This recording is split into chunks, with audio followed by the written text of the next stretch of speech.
ভাই আজকে যে এখানে এই অনাকাঙ্ক্ষিত একটি ঘটনা ঘটেছে, তো এতে তথ্য আপনারা কি পেয়েছেন আমাদেরকে একটু যদি জানান।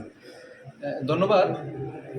আমরা প্রায় ঘন্টাখানেক আগে মিরসরাই থানায় খবর পাই যে হোটেল রিল্যাক্স জোন বরতাকিয়া জোন রোডে একটা আবাসিক হোটেল আছে।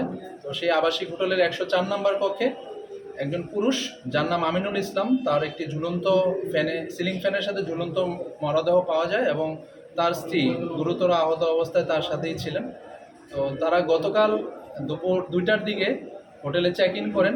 তো হোটেলের ম্যানেজারের দেয়া বক্তব্য মতে যে তারা এখানে হচ্ছে একদিনের জন্য কক্সবাজার ট্যুরে যাবেন, একদিনের জন্য এখানে হোটেল কক্ষে ভাড়া নিয়েছিলেন।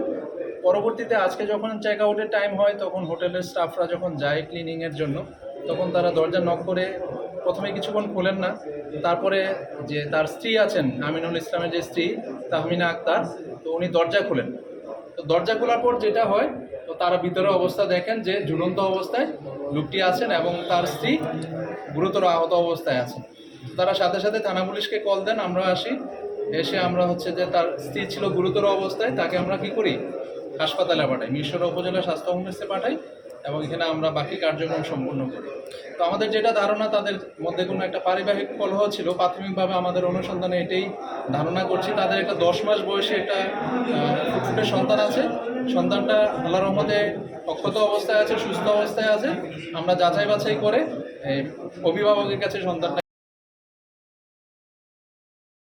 সুরতহাল এবং হচ্ছে মৃতের ময়নাতদন্ত এগুলো আমরা সম্পন্ন করব। আর বাকি অন্য কোনো তথ্য থাকলে আমরা যথাসময়ে আচ্ছা, আমরা জানতে পারি যে যে আমিনুল ইসলাম উনি একজন পুলিশ সদস্য, তার সে বিষয়ে আপনারা কি এটা আমরা শুনেছি। আমরা শোনার পরে সে কোন জেলার